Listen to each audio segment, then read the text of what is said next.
All right, everyone, thank you so much for tuning in. This is Paula Connor with Elevate Knee Hub, and I am joined by our wonderful sisters from all over the world.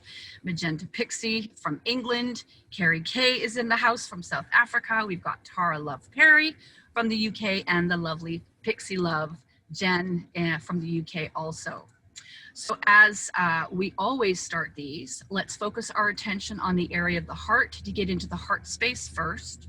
So imagine that your breath is flowing in and out of the heart space, breathing in and out a little slower and deeper than usual, and make a sincere attempt to feel the feeling of gratitude. And let's just hold that there for a moment or two before we begin our discussion.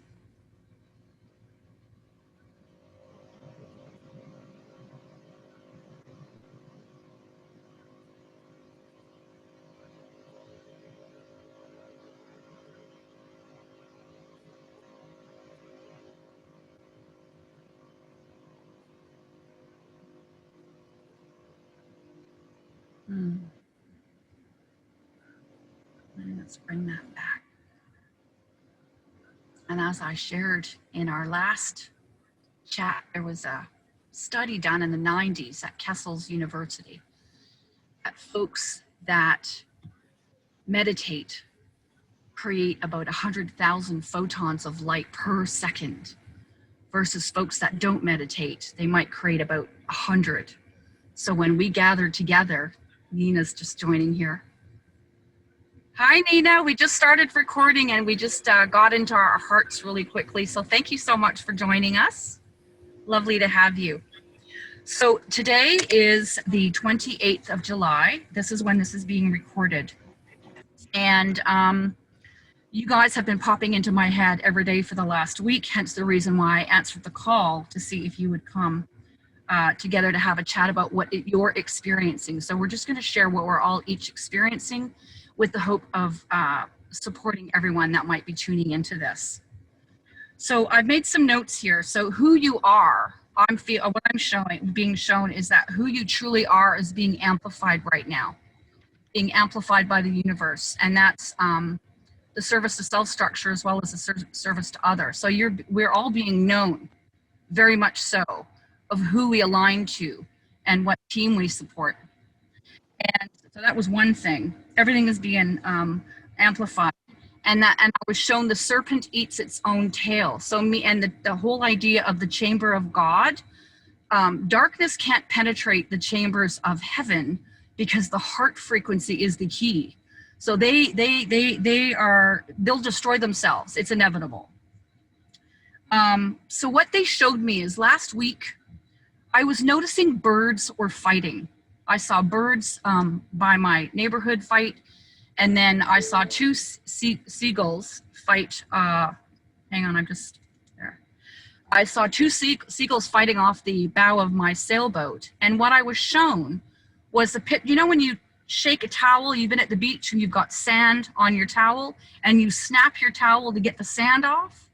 I was shown that that's literally what's happening in our reality right now, is that it's about to be jarred, or it's about to be snapped back into harmony because everything is so out of balance.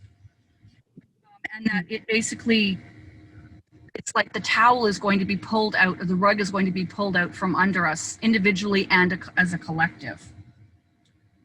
There's a ton, as we know, a ton of negative energy being released with the floods and the fires and the storms, earthquakes, the protests. The world is burning. So we're literally watching the fall of the Roman Empire.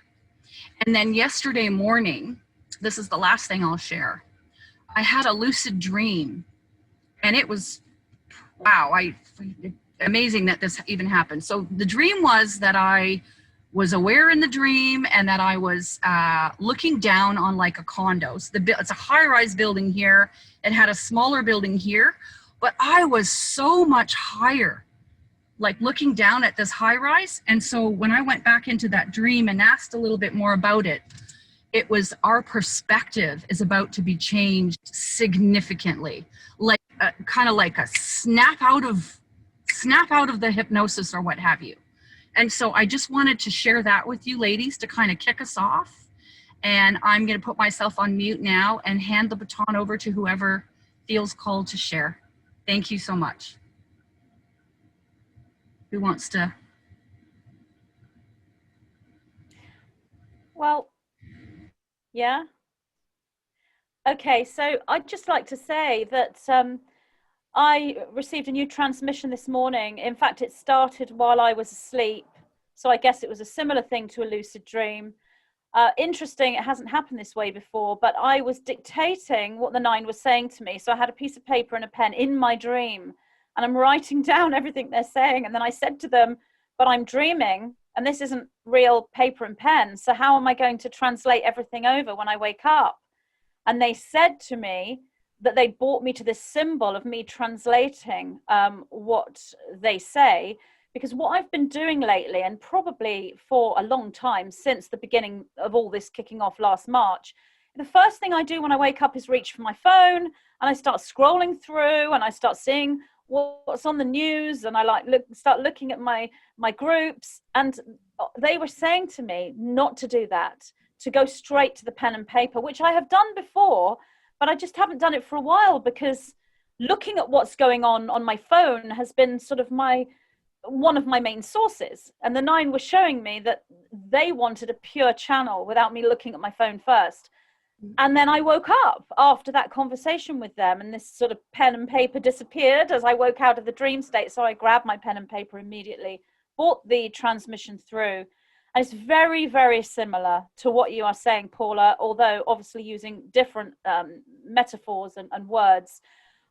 Talking about, I mean, you mentioned having our perspective changed, and they spoke very much about perspective and perception. This hasn't been released yet. I haven't even recorded this, but it will be a video. And what they were saying to me is that perspective and perception are your tools to navigate through what is coming. Because what one person or group of people may perceive as a complete and utter collapse of their entire reality, a collapse of everything they held dear, or a collapse of their own mind structure, their own thought process, their own belief system, what they may perceive as collapse and destruction and the end of, and everything being destroyed, everything lost, everything chaos, what one may perceive as that, another will perceive as reconstruction, moving into something new, the reveal of what has been, the reveal of truth, and the moving into a society where truth is worn on everyone's sleeve, if you will. It's there to be seen by everyone. So that was the gist of that message. Obviously, it goes into things deeper, but perspective and perception being so important, because that will be the choice of that awakening point. As you said, the perspective snaps.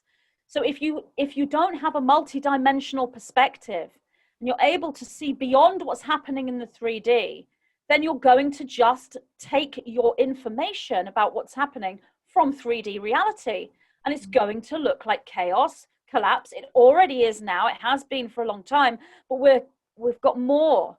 You know, we're moving into more of this before it's like an unraveling. And as we move into more of this from one perspective, those who are aware and awake and who do have a multidimensional viewpoint, they will see more unraveling, more reveal, more truth, more connection. So what's coming is going to be incredibly, possibly soul destroying. You know, I'm using that as a metaphor. I don't mean the soul is actually destroyed, but a soul destroying experience for many. But it will be something to be so grateful for others, even if we're in the middle of, you know, food shortages and other horrors that we're being told about. Those with multidimensional perspectives will know that this has to happen and that it is revealing what needs to be revealed. And every single move into this is another step into the revealing of that truth and the moving into a truly harmonious society. So everything you're saying was backed up by the channeling this morning. And that's what I'm seeing us going into. And I would also add to that the whole sort of synchronicity that comes with multidimensional thinking. And that is that you tend to line up with experiences that are not what you might be hearing about on the news, or what you might be hearing about secondhand that other people are experiencing, or that you might even see someone experience right in front of you. Or it might be your beloved family member, or a dear friend or a partner. But when you're in that multi-dimensional flow with synchronicity, it's like you experience everything secondhand, really. And that again is because of your perspective, because everything you experience is perceived multidimensionally and not just third dimensionally. It's not experienced in a linear sense, it's experienced in a past, present, future, holistic sense. And the whole quantum field of that, meaning that there's a clue in everything that happens. There's a reason for everything that happens. And you create the things that happen to you. So it's more important than ever before to have that multidimensional perspective, because if you don't have it already, it's going to be forced into you. And I think that's what you're meaning when you say this snap perspective change. That's what's going to happen for those who are not in multidimensionality. For those who are, they don't need the snap perspective change, because to them, they flow within and without of that perspective all the time. But we're going to see that happen to the others around us very soon in all countries across the world. Yeah, one of the things the guide shared a long time ago is that nobody gets to stay asleep now, nobody. And that you will either be kissed on the forehead awake by the Father or tossed violently out of your bed. And I think what it feels like here in Canada, North America, is the people are going to understand very quickly that there was an attempted coup, because one of the big tech companies that start with the, Twitsville, let's call it Twitsville, that new little village, they're even censoring the audits, the channels that are auditing in Arizona. So that means, look here, don't look there. More and more of that's going to happen. And of course, they've the pretend commander-in-chief that doesn't know he's here, Mr. B, he has just mandated now the jibby juices to a group of people, and that is going to destroy their ability for the country to stay safe. So I think they're going to learn very quickly that we have a potential communist takeover through the powers that were, the fall of the empire, and that's going to shock a lot of people awake when and if that happens. So I will go back on to mute, and who would like to share next? I'd like to share. Oh, go ahead, Pixie, and then we'll go Tara. I just wanted to say that what I'm really getting at the moment, and it's probably stating the obvious, but there is this kind of like globalist takeover, and they want us all dependent on the big tech, on the on the supermarkets and the big chains. But what I'm really getting is that we need to go local again. Like, we need to just cut all these cords that are making us dependent on the the supermarkets and the corporations that do not care about us, that actively want to harm us. And so I'm now having conversations with people in my community about buying land and about creating a well and stuff like that. Like, I think, and this is not about putting fear, this is about the fact that we're in a spiritual and things are going down, and this is the apocalypse. This is the time of great transformation. And so it's much better for us to be prepared. And I'm not holding that timeline, like the vision that timeline is 100% going to manifest. I'm not. But what I'm doing is I'm just preparing. So I am buying food. I am sorting out water sources. I am catching my rain. I am looking at buying land. I am looking at the logistics of building a well. But most importantly, coming back together with your tribe and with your community. And I think for us, like for so many of us, like I spent so many years as like a rainbow warrior, like just basically going from one rainbow gathering to the other. And so I've lived in teepees, I've lived on the land for months and months and months at a time. And that's actually when I'm the most blissed out, is when I'm on the land with my tribe, waking up in the morning to the absolute simplicity of the elements, where you wake up and you just put your kettle on the fire, and then your brothers and sisters come around and we start playing sacred music. We all go and we meditate together. We chop fruit for breakfast. Like it's such a beautiful and exquisite way to live. And you know, and that's what's been, you know, they've tried to control that. They've tried to say, oh no, you can't live on the land and blah blah blah. But I think what's going on is taking us back to that place. And I think that that's why a lot of us had these amazing experiences, because I'm not afraid of that. I'm not afraid at all of going back to the land, because I know that I'm actually so much more connected to my tribe, to God, to the universe at large when I'm close to the land. So yeah, I think for our listeners, I think that if you feel inspired, maybe, you know, maybe consider stocking up, consider a water supply, another water supply, because we don't know what's going on with the water as well, because all the gibbers, we don't know what they're actually releasing into the water supply as well. So it's much better for us to have safe water supplies. So that's where I'm at, and the reality is we are in this. You can pretend we're not till the cows come home, but we are in this great shift, and we are actually taking our world back. And I think that the globalists they didn't quite prepare us really powerful, awakened, multidimensional goddesses that are taking zero shit. Do you know what I mean? And are just fully awake and have fully activated our throat chakras and will speak our truth. Even if we stand alone and even if our voice wobbles, I don't think they quite sort of factored us into the revolution. So they've quite frankly got no hope. And in many ways, it's like we've all got this front row seat in this incredible show of the collapse of the powers that were, you know. And so yeah, that putting down the stick, just wanted to throw that out there. Thank you, Jen. Thank you, Pixie. Go ahead, Nina. Nina, you were next. Oh, so I was actually in Miami, of all places, Saturday night, with this, you know, potent full moon energy blaring. And it was super intense. And I experienced a man who literally looked like a zombie, you know, coming towards the car. And I was really being shown, like, we really need to be prepared for all of these types of things. Like, how are you going to react in what would be called like the zombie apocalypse? You know, seriously though, can you handle that? Because the things that it's easy for us to talk about these things, but when you're actually put in these positions, is your faith bigger than your fear? And I feel like that's what we as humanity, and those of us that have been on this path for so long as warriors, are facing right now. That same night, I had two really disturbing dreams, and they were perfect actually. And one was I witnessed a woman overdosing on a ton of pills. And I saw all of her throwing up blood. And I mean, it was just horrendous what I watched this person go through and fighting to stay alive. And then all of a sudden it flashed to a man, and the man was just consuming all this alcohol. And then he was just so drunk that he was taking the bottle, trying to cut himself. They were both just losing their minds.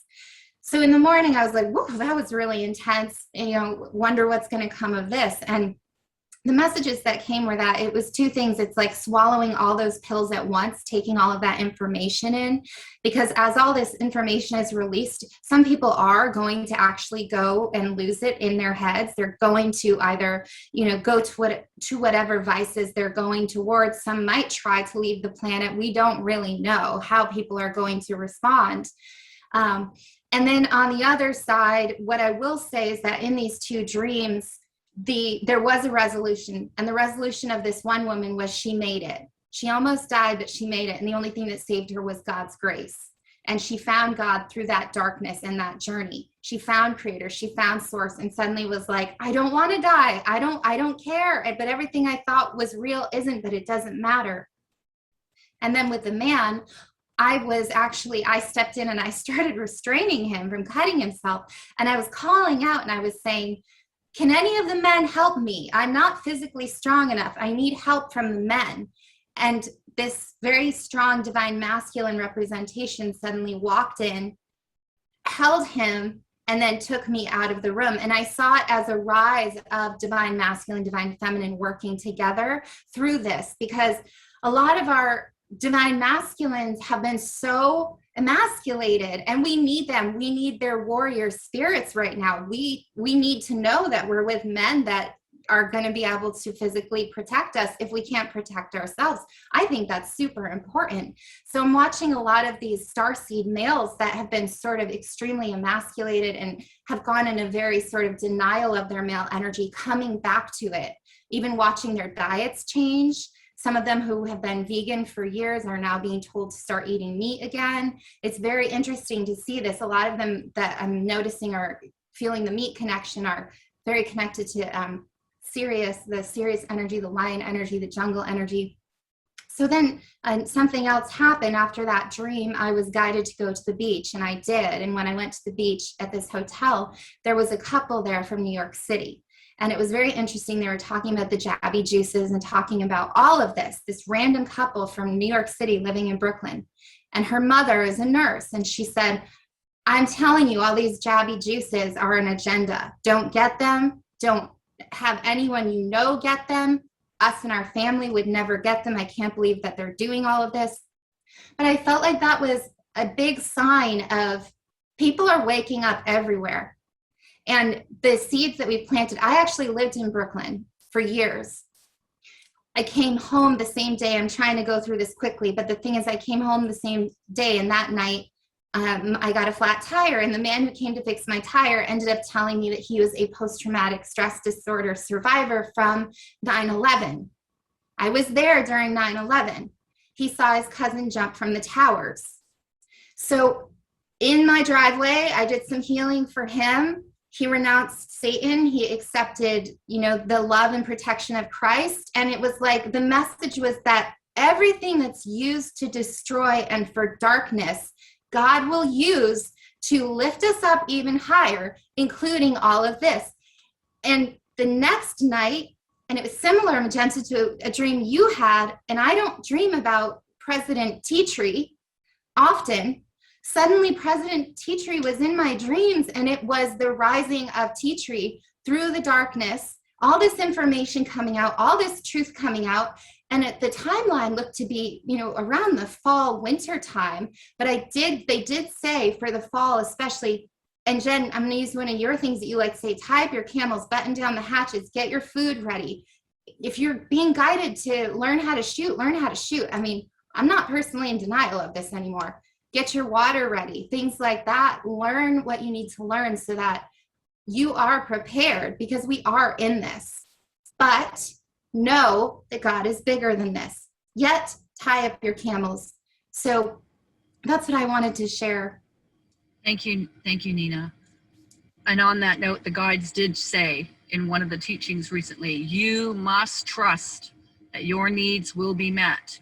Humanity must trust that our needs will be met as a collective as we move through this. For it's where we're going is, I mean, like you can't even imagine it, right? It's so amazing.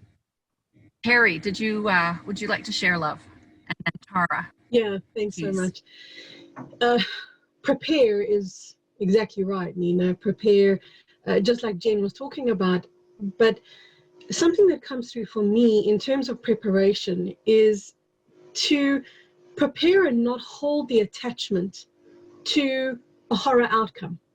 Absolutely. Because I think a lot of people do that. I think a lot of people in preparation, they kind of weave that fear of the grand apocalypse into their preparation. But what if you could weave joy and excitement and celebration into your preparation?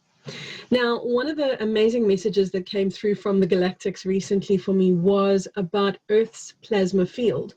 And I did do a video on this on my YouTube channel, but there's a very brief little update that I want to give you here for those that didn't watch the video. Earth, many millions of years ago, was hijacked. I think everybody here will understand this. And part of that hijacking meant that Earth's plasma field, think of it like her plasma body, a light body, was hijacked and locked into a stagnancy. So whilst Earth is always turning, because Earth's always going to rotate, the energy was only ever recirculating, not replenishing. So in the recirculation, which is why humanity was getting sick and aging and dying, because at no point were we, and at no point was the earth being replenished. We were being drained, we were being depleted, and it was like stale air. Like imagine how you would feel breathing in stale air. Well, we were doing that. All the prana, all the life force, all the chi was recirculating rather than reinvigorating. So as Earth's plasma field underwent a very recent correction, and this has got a lot to do with Earth's wobble as well, as that realignment occurred for Earth's plasma body, in the same way that at birth our plasma body became co-resonant with Earth's, that's going to happen when we're sharing the same planetary field, our body, our plasma body also corrected along with Earth's plasma field correction. And whilst that correction is not absolute 100%, because I think it would fry everybody's circuits if that happened immediately, it's an ongoing process. That has been initiated, that has begun, which means for the first time, when you breathe, this is, I want to say fresh air, this is real universal cosmic energy that is coming back into our planet. So yes, prepare for every eventuality, but also prepare for the highest one. Not blindly, not ignoring everything that's going on. There's a balance here. But part of attaining that balance is seeing the most optimal outcome, and that it is already occurring. And a beautiful thing that I really love to do, because I know people get so frustrated and so hurt when they see the darkness and they see everything that the darkness is doing. And I love you sisters for your creative languaging, but you know what I mean when I'm talking about all the stuff, right? All the stuff around us. When we see this, if we could be less reactive to it and more powerful, we would be doing ourselves such a deep service, because the nature of darkness is to destroy itself. The more it tries to expand, which is what it's trying to do right now, the more it tries to expand, the more it implodes upon itself.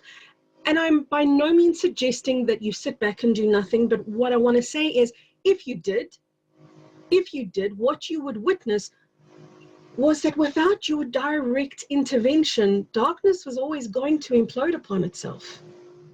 Your direct intervention certainly might assist that process, and that might be your calling to do so.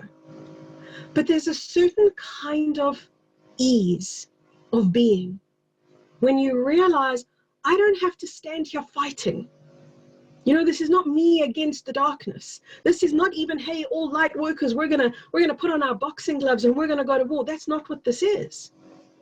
This is just be the light that you are, because you are, because that's why we came, is to embody this light. And when we do, no matter how loudly or silently we do this, we activate each other, and we make each other courageous, and we make each other brave, and we make each other take that next evolutionary step.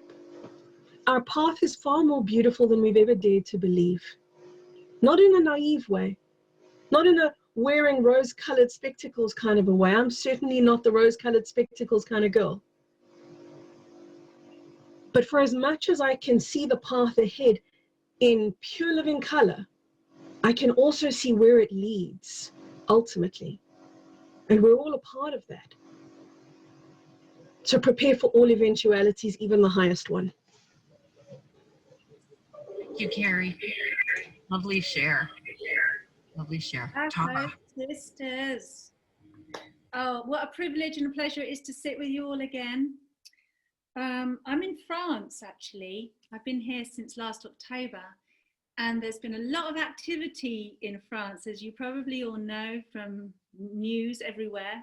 There's been a lot of activity here, and I think a lot of it that's gone out into the mainstream has been particularly frightening to people, and because it seems that the rest of Europe and the UK will be following suit. And I just want to say that actually being here doesn't feel quite like the way it's being portrayed. And from what I hear, there's at least 80%, if not more, businesses saying no. And the amount of people out on the streets last weekend was absolutely incredible. Hundreds of towns and cities all over this country, because people are just not having it. And you know what the French do? They cut their king's heads off and they don't take any shit. So it's quite incredible just sitting here, actually being in all of this. But I have to say that I've been really I am looking to travel. I want to come see my children, my friends, my family back in the UK. And like you said, Nina, it's like I felt like a test of faith almost, although those are too strong words. I don't feel like I'm being tested, but it's like, okay, everything I know and live on a day-to-day basis and believe in, now when I put it to this point of going, okay, well, I'm supposed to have this, this, and this, and this for traveling, and I'm not having any of those, this, and this is, what's going to happen? And at first it was like, how do I get around? Where are the loopholes? And I'm like, no, that's a lot of energy. That's not my truth. And then I actually as well even went into the place, well, what if I just have this, this, and this? Then what? What if I just do it? And it was like, okay, I know I can transmute anything. I know that I have plants and things that I can take and medicines and remedies and my tools where I can, you know, realign myself or heal myself. And yet that didn't feel right either. That's just like, no. But I feel like I've been looking at these different options and really feeling them all out, like not being afraid to really go down those avenues. And I've come back to this place, which I always do whenever I do a little journey like this. I'm sure that some of you will relate to this, that it's like I come back home again. I go on the adventure of what if, and the perspective, exactly like you said, Paula, that hit me so hard yesterday. This thing that perspective is just a little shift, and you can focus on the thing that stresses you out and makes you afraid, or you can just literally shift it, like just go like that, or from out there in here, just that shift, and come back to the truth very quickly.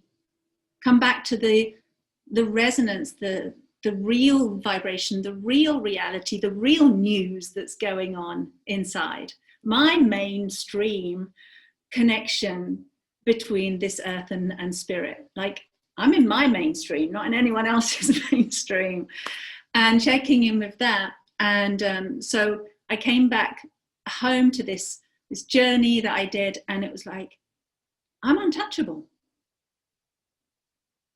And that's the truth of it. When I'm in my truth, when I'm in that place of total love, and I'm in an energy of peace, and I'm in an energy of love, and I'm loving myself, and I'm loving even all these fears or potential perspectives and realities that can play tricks on my head. And I just kind of love all of that, bring all of that into my heart. There's no room for anything else except that love. Like you were saying, Kerry, darkness will implode in on itself. It does it in the universe all of the time. Dark matter collects and it goes into this black hole and sucks itself in, and it just implodes. It happens to stars and planets constantly. It's always happening. And that's a reality. And almost in a way, I know none of us are passive in this, because we're processing constantly all of the time. And how you do that is either going to support you and help you or not help you. But also, yeah, just being able to just allow what wants to happen, allow something to play out, and watch it from that place of wonder, and watch it from that place of total faith and total trust as well, and anchor oneself in that.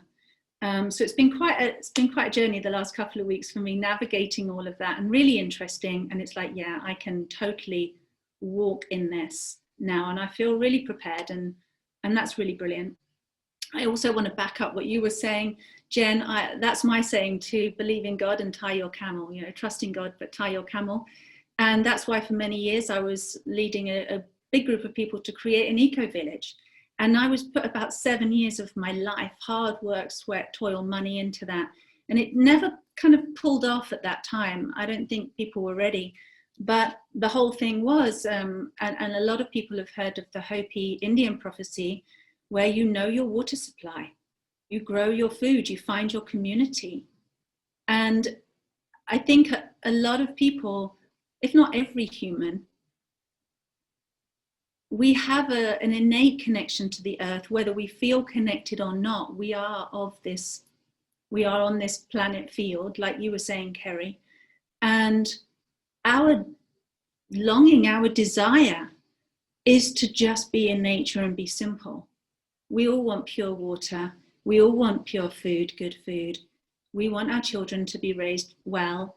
And so I feel like there's big panic around children getting the V. And for me, it's just like, if you ever needed a bigger sign to get your kids out of these brainwashing, mind-numbing, genius squashing, spirit suffocating institutions, that's not going to support the new earth. That's not who they're here to be anyway. Take them out, create community homeschools, homeschool together. Homeschool doesn't have to be a one-man show or a two-parent show. It can be done as a community. Put the children on the earth, put them in nature. They will learn themselves. There's plenty of evidence of this, of child-led education, supported by adults, not governed and controlled by adults. And it's a bit like taking an acorn and planting it in some fertile soil, give it a lot of space, give it a lot of love, a lot of sunshine, a lot of water, some pure food, and that acorn will turn into the most incredible oak tree all by itself. And I approach education and schooling like that. Like, your child is your acorn. They don't need to be systemized. In fact, don't systemize them. So I think same goes for our health service. I talked to Kate Magic the other day, did an interview with her, and she wants to, her biggest wish at the moment is to create like a new earth health service. And goodness knows there's enough people out there who are skilled and talented in healing and all the various arts. It's our time. It's our time. We were born for this. We've come into our mastery at this time. We've been through decades, some of us, of going through this, ready for now. So this is our time. This is everyone's time. And I just want to say as well, Paula, what you said about that snapping of the towel. Yesterday, I had a conversation with a friend of mine. She's been a nurse in the NHS for 30 years or something since she was 18 in the UK. And she called me up yesterday, absolutely freaked out. She'd basically just been red-pilled. She decided of her own volition not to take the V. She's feeling ostracized. She's feeling alone. Doesn't know where to turn to. And she started looking into it, looking on TikTok. Apparently TikTok's got, I don't watch it, lots and lots of good information on TikTok. She's totally freaking out. And I thought, wow, if this friend of mine, who's always been very much pro vaccinations, we've had many discussions on it, and she's always been pro all the things that I'm not so pro. And here she is saying, oh my goodness, this is I don't know if I can say this word. It's not community, it's more controlling than, when you take a community and utterly control them and put them in camps and treat them like can I say it? I'm just going to say it, the communist rule. So if she's having that realization now, that is a big wake up, and there's going to be a tsunami of people having that. And I just want to say to all of those people that are experiencing anything like that right now, is just listen from your heart. I know it's scary, like when you go past a car crash on a motorway and everyone slows down and wants to look, and you can't, you don't want to take your eyes off it. People get rubberneck, don't they, about something horrible or something bad that's happening. And it's a bit like looking at the phone first thing in the morning, Magenta. I do the same thing, and I'm trying to train myself out of it. It's like, I want to see what shit's gone on today, how am I going to respond to that? But we don't actually have to look at it. We don't. We can go, okay, how does my heart feel? What am I here to create? What have I been building up my life purpose for? She's perfect for supporting New Earth Health Service, for example. I suggested that to her. If you, set up your schools, set up your communities, live the way that you know you're designed to live. Now is that opportunity. Now is like the green light to go and do all of those things that you've always wanted to do and always felt in your soul that was your truth. And it's exciting. It's exciting. Thank you. Thank you, Tara. Thank you, Tara. I think the best advice for everyone that's listening right now is, excuse my language, but bless the shit out of everything you see. Just bless it all. The more darkness you see come up, bless it. Bless it free, because what we damn damns us back, and what we bless blesses us back.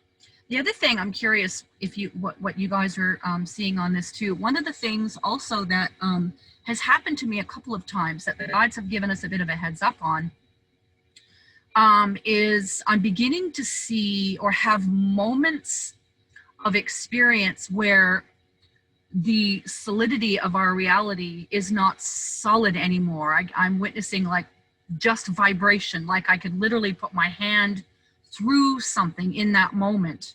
And they've been talking about the energy that we're moving into and the sudden awareness of the malleability of this reality and how that's going to become, we're going to get used to that. Because while there's this destruction of the Roman Empire, we're all witnessing it before our eyes, there's also this incredible expansion. And not only like the snapping people awake, but it'll be the snapping of even, like, as I say, a bigger awareness of the perspective changing in a significant way.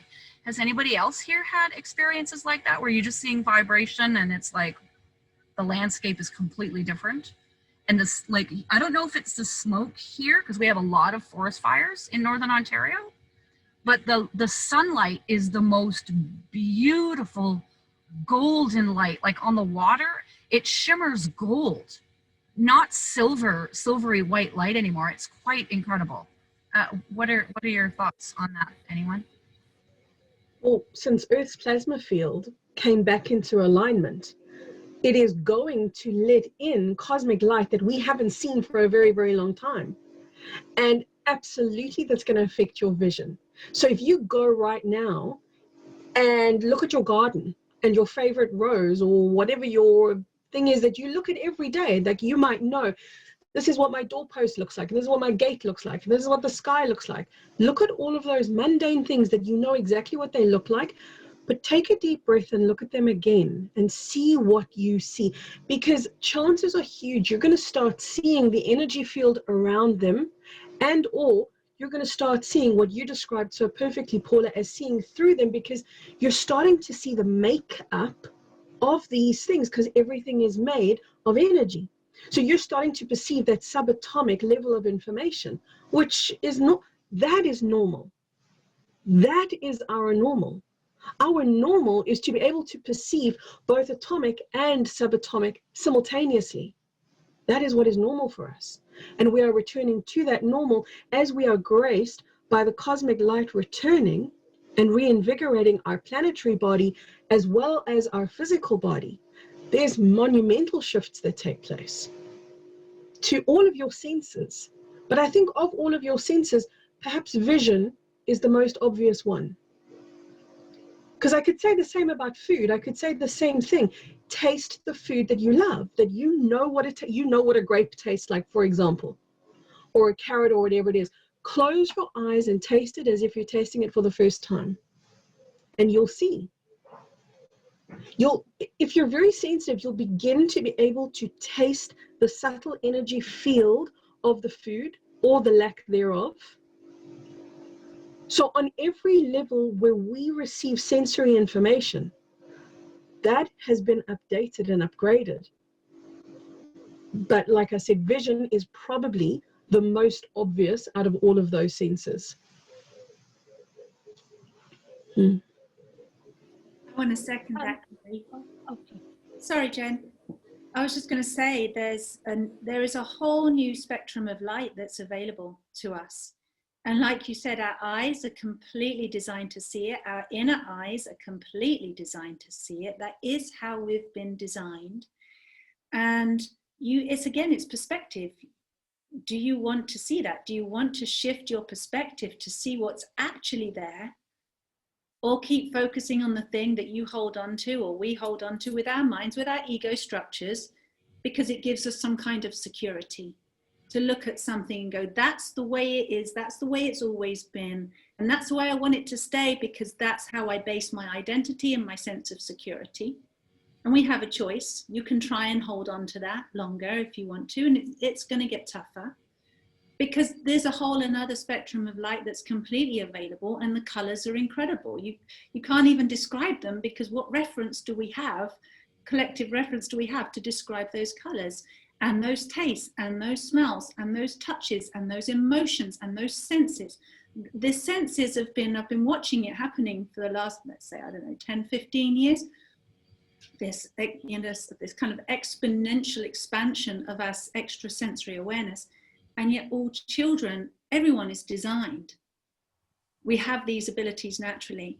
And it is also just a softening, a surrendering into, a letting go of the perceived version, and receiving what's actually there, having the eyes to see. And on that note, I've also spent, I think since last April, May time, really noticing that my connection with the quantum field and being able to see the quantum particles almost, even though you was like, how do you see a quantum particle? It's so teeny weeny. How do you see that with your eyes? But however it is that I see it. And it's visible. And I'm sure I'm not the only one that sees that, because you just have to have the eyes and see with the eyes of the heart, see with the eyes of your soul, see with your inner eyes, and it's actually everywhere. And you can start to see the superconscious substance of absolutely everything that we're all made of, that everything's made of, and how malleable it is and plasma-like it is, how receptive and communicative it is. And you can have a conversation, you can interact like you would with another person. You can interact with this superconscious of reality on the quantum field and heal, manifest, understand, learn, all kinds of things. You're tapping into the records of everything. So yeah, I agree. It's really fun. I call that the living light, and it looks like little tadpoles to me. I can see these they're like little dances of light everywhere. What you believe to be true will become your experience. I understand. So all those that are listening, you understand now what's going on, what you believe to be true, knowing that we're so held in the arms of Source. Go ahead, Pixie. Jen, I only put that in because I'm a well-known person. I put my name as Pixie Love so that I can be anonymous on Zoom calls. So I am Jen. Okay, Jen. Sorry, I didn't know if that was your preferred name. Jen, please continue. I was just going to say, it's like, you know, from what you're saying, it makes me think about the eye that sees with singularity is the eye that perceives with truth. And so when we're incarnated on this realm, we have two eyes. And that is because we're orientated, we're calibrated towards duality. We're programmed towards perceiving everything from a dualistic perspective, and like from us and them and separation, and, you know, and we're all kind of like separate and dualistic. But I think in order to really, really see the plasma and what's really, really going on, you have to focus on your pineal gland and understand that we have to polish our pineal gland. And so for me, it's not really about whether the flowers look a bit more shiny. It's about whether I recognize the Christ self that dwells in my brothers and sisters. And that to me is where my pineal gland is polished and polished and polished.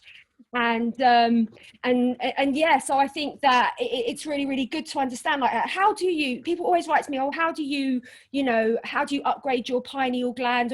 And people always go to products and stuff like that. But I just say, just be kind. Like, if you want to have a decalcified pineal gland, be kind. Go on rampages of kindness. You know, basically that is how you do it. It isn't about, for me, it's not about anything external particularly. It's about changing your internal understanding and understanding that everything is sacred and everything is worthy of devotion. And so it's our job to offer that, whether it's to a plant, whether that's to another person.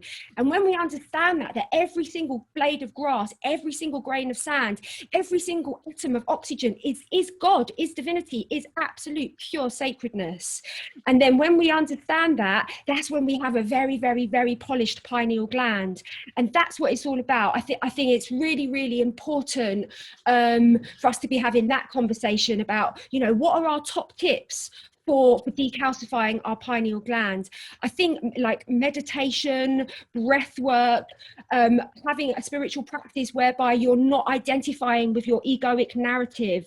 Like this is so key. This is so fundamental to detach from that paradigm of duality, to come to the consciousness of oneness, where we perceive with the eye that perceives with singularity, and that's really what it's all about. So there's lots of ways, there's lots of amazing tools. I mean, I found that becoming addicted to gratitude was a very, very swift and efficient way for me to stabilize at a high frequency. And then once you're stabilized at a high frequency, then this really, really supports the pineal gland to decalcify. And when we speak about the decalcification, we're speaking about the dismantling from the programming, the third dimensional programming that has sought to basically deny our divinity on every single level. So yeah, for me, I haven't particularly noticed anything different with nature particularly, but it's really beautiful that you guys are seeing that. But I think there's probably lots of people that are perceiving that as well. And but yeah, I just hope to pass on inspiration to you know, if you recognize, like in my teachings, I share with people the way I recognize the Christ self that dwells. I always look at this little area of the eyes, because if you look in most human beings, there's this element of exhaustion from being incarnated into the matrix. And it seems to be transmitted through this kind of area where there's like a vulnerability. And so whenever I want to connect and see that the aspect of the self that God really, really loves, I tune into that aspect, that exhausted aspect of being human. And then once I see that, my heart just melts, and I want to be in service to that brother or that sister. And yeah, this is a top way to you know, to have a very, very shiny pineal gland. So that's my threepence worth, putting down the stick. Thank you, Jen. That was lovely. Nina.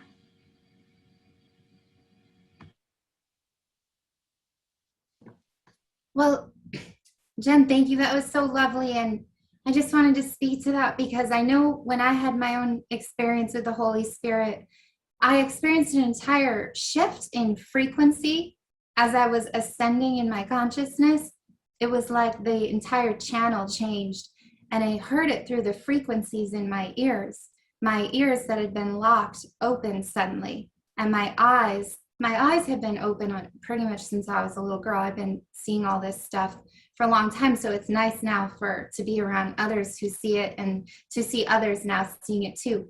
But my ears, I did not realize had been shut down. And when they opened, I heard choirs and choirs of angels, as though they were coming out of my heart like a loudspeaker. So I feel like the shift that we're going through is Christ consciousness has it. We hear with different ears, the ears of Christ consciousness, the eyes of Christ consciousness, the taste buds of Christ consciousness, the skeletal system of Christ consciousness. I've been having a lot of experience of seeing the skeletons. That's been really interesting. Definitely not anything I've ever experienced before, where in the middle of my sessions, I'm watching someone's whole entire skeletal system being recoded and rewired and reprogrammed.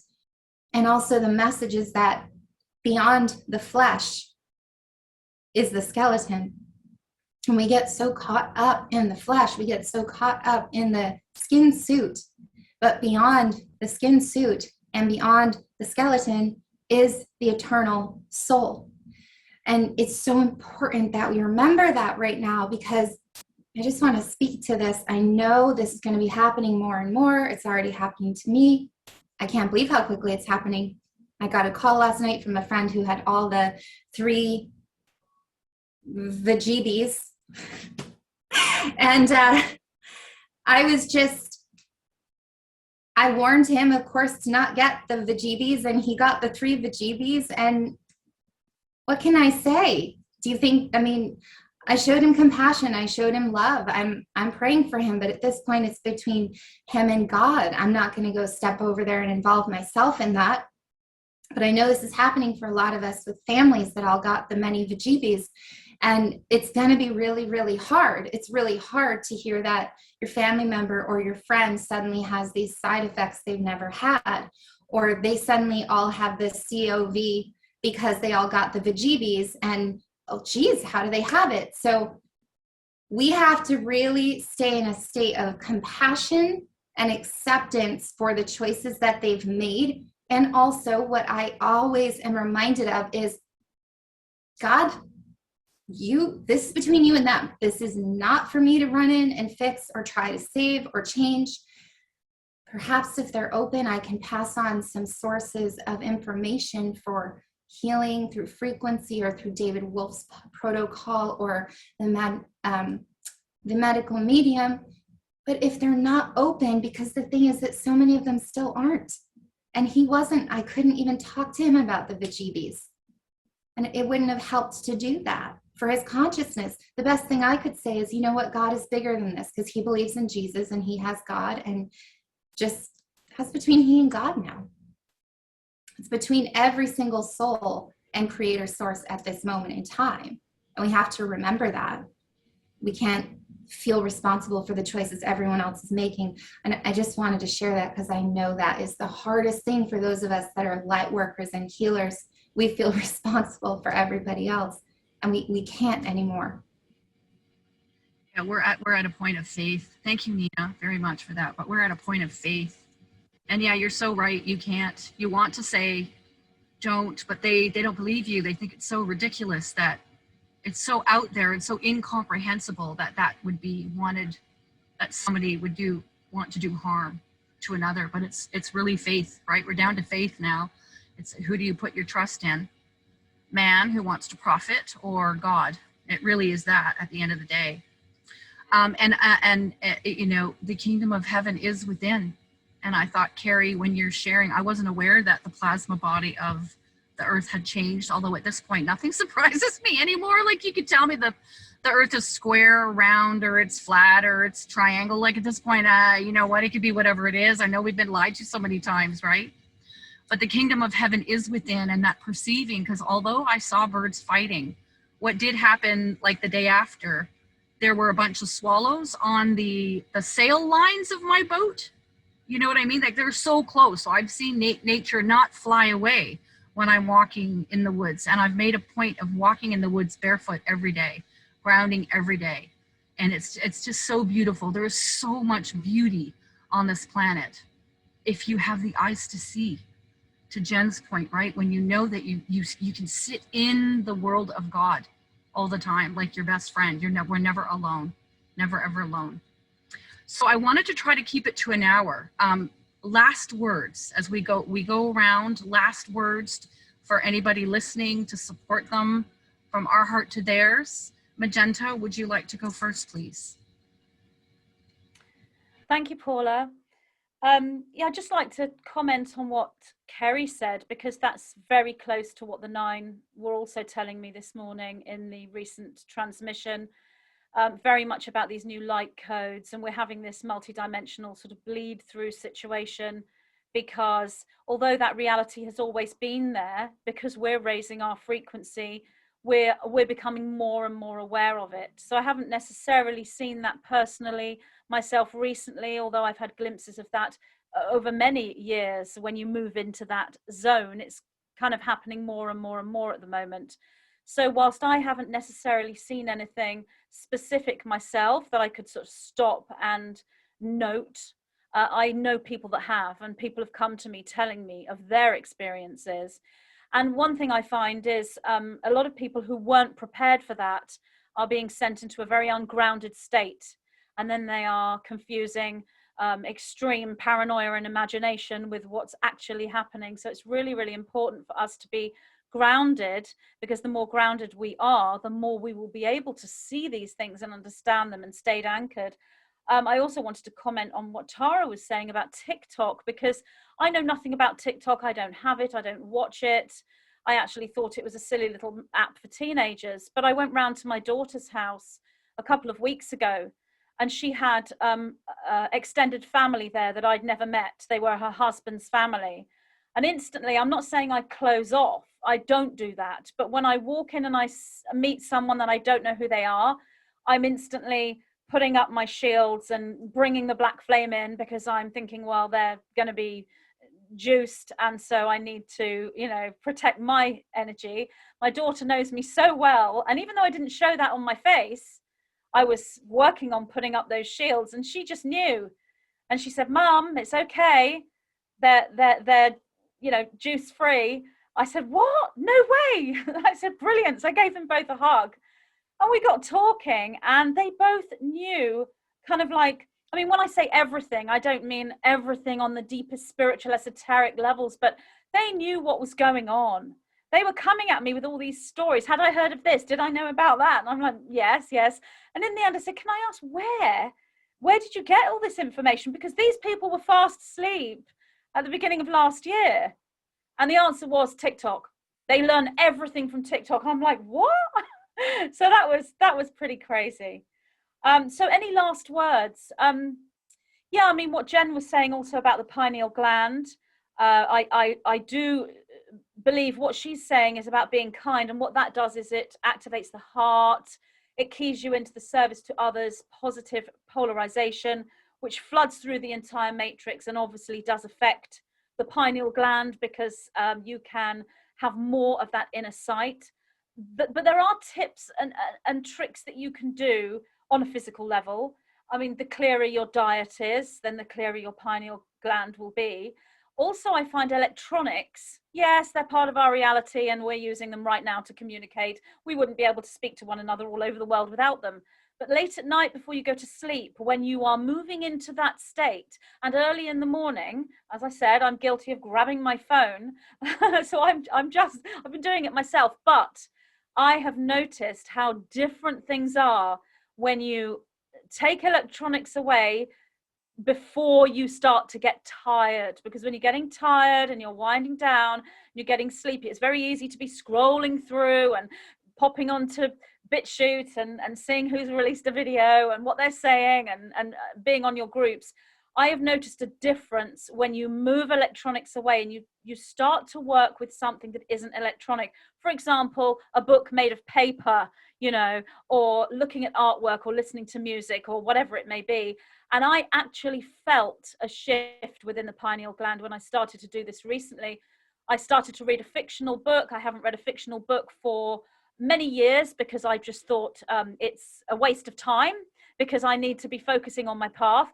But with all the stories that I've been talking about recently, and having to present truth through fiction, I felt I was very drawn to this fictional book when I went to the bookshop recently, and I felt a change in my pineal gland. I could actually feel it within that section of the mind energy.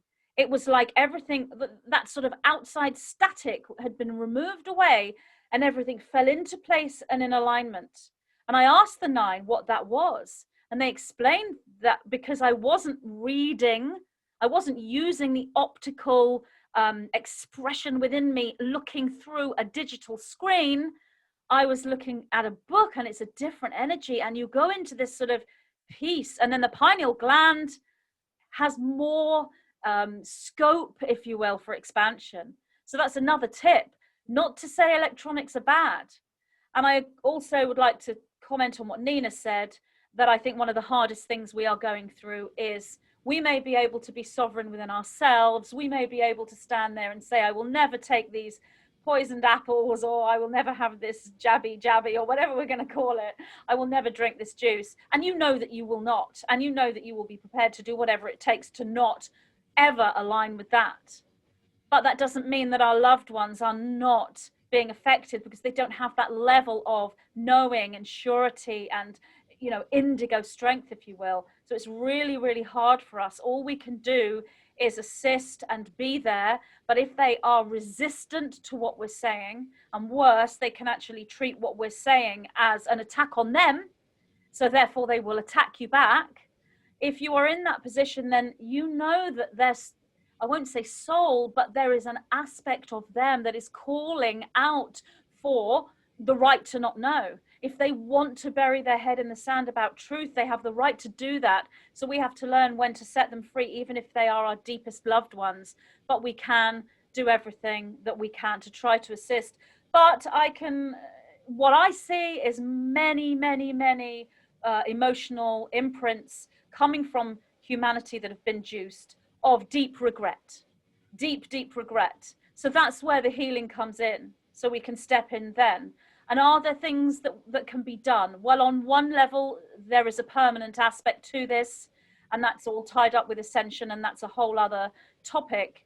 But Nina, you mentioned David Wolf's protocol, and if we're going to go for a physical, herbal, botanical treatment, it's the best one I've seen so far, and I would recommend that. But, you know, we could talk about tips all day, so I'll let someone else speak now. Thank you. Thanks, Magenta. Carrie, last tips for our listeners. You have everything you need. You know, you don't need another book, and you don't need another person telling you who to be and how to be. You've got everything you need inside of you. But connect. That's the real work. The real work is the connection. Connect to yourself, and everything else then becomes a byproduct of that connection. You want to open your pineal gland. You want to connect to God. You want to hear the universe sing. These are all byproducts of connection. You want to heal. It's a byproduct of connection. Connect to self. Connect to the divinity within you. And it really is that simple. And I don't mean to make light of people's endeavors. I mean to create clarity. And the clarity is you truly do have everything that you need alive inside of you right now. It begs your connection. It begs your conscious participation. Just do that. Just do that. And 90% of your problems are going to show themselves to you as solutions without you even asking for them to. Connection right now is the most powerful thing that you can do to self, because we've spent a lifetime connecting out there. It's here now. It's all here. You've got everything you need. Thank you, Karen. Nina, last few words. There's been so much shared and so much covered, and I'm just so grateful for all of you beautiful ladies and your wisdom, and thank you for bringing us together again. Paula, I was feeling that myself, the need for that.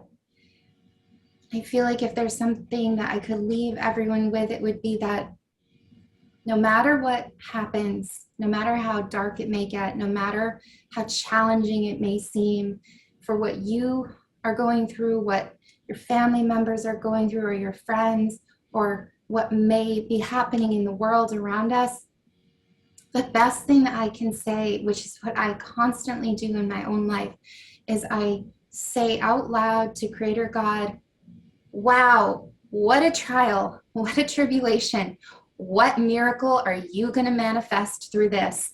How are you going to lift this up and take this and do something amazing that is going to blow my mind? I'm so excited to see this, because wow, this is a really big one, and it happens over and over and over and over. And if you live with that perspective, and we really need to now, it will allow you to go through every single super dark trial, tribulation that we've gone through and that we're about to go through.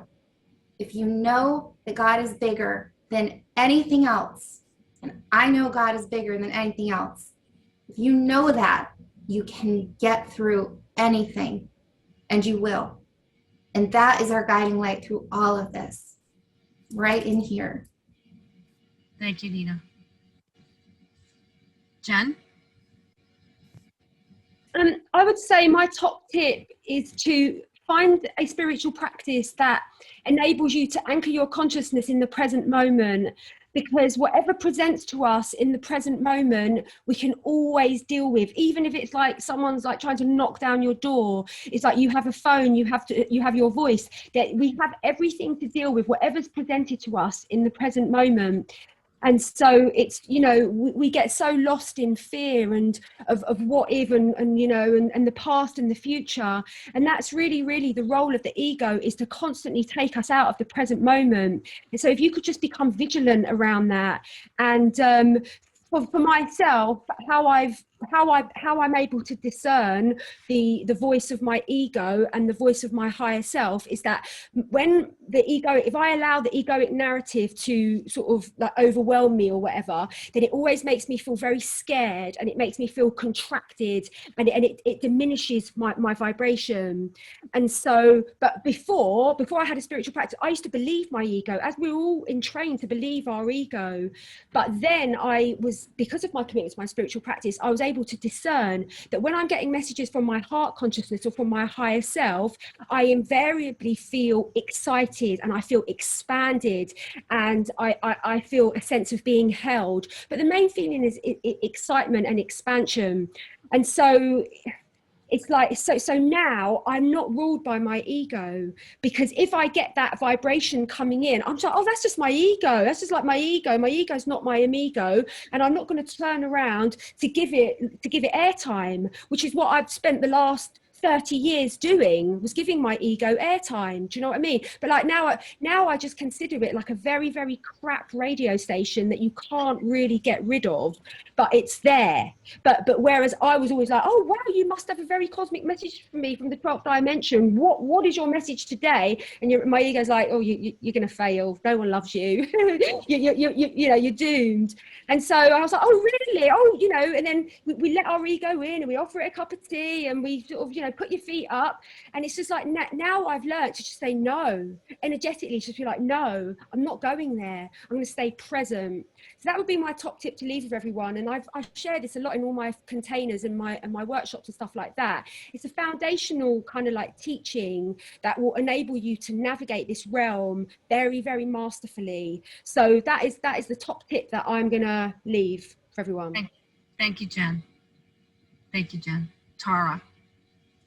Thank you, sisters, once again for this wonderful time together. And you called this slingshot to new earth, Paula. And Jen, you were just talking about foundations, and you said a word that is still resonating with me with Gente. You said peace. Reading that book gave you peace. And for me, that's a really great word that fits the vibrational resonance of our beautiful planet Earth and our beautiful source, creator, whether you call it God or whatever you call it. I just call it creator, source. I also call it breath. And I don't have to look out of myself or ask anything to be breathed. And this is just my personal practice that I do, is I just notice that I'm being breathed into life in every single moment. And I notice that I'm being given that unconditionally, with no attachments, no agenda, no control, nothing. It's an unconditional, unlimited gift. And it comes to me, it gets delivered to me. And can I be the one to unconditionally receive as it's being given? Can I open and expand myself and just be in that humble, open, receptive, gracious place to receive this breath? Because in that breath is all the wisdom of all life everywhere on this planet from day dot, and all life everywhere that will ever be is in the wisdom that breathes all life. And that breath breathes me. That to me is the crux of my existence, because without it, I don't exist in this body. I can't have these experiences of my pineal gland and everything else that's going on this planet. And so whenever I get a little bit lost and my attention gets drawn out or whatever's, you know, going on, I remember to receive, not even give, receive. Receive is our first nature. We have to do it or we don't exist. And to come back into that receiving of the breath and following where the breath goes into the body, and listening and feeling and drawing my inspiration literally from that which inspires life and inspires me.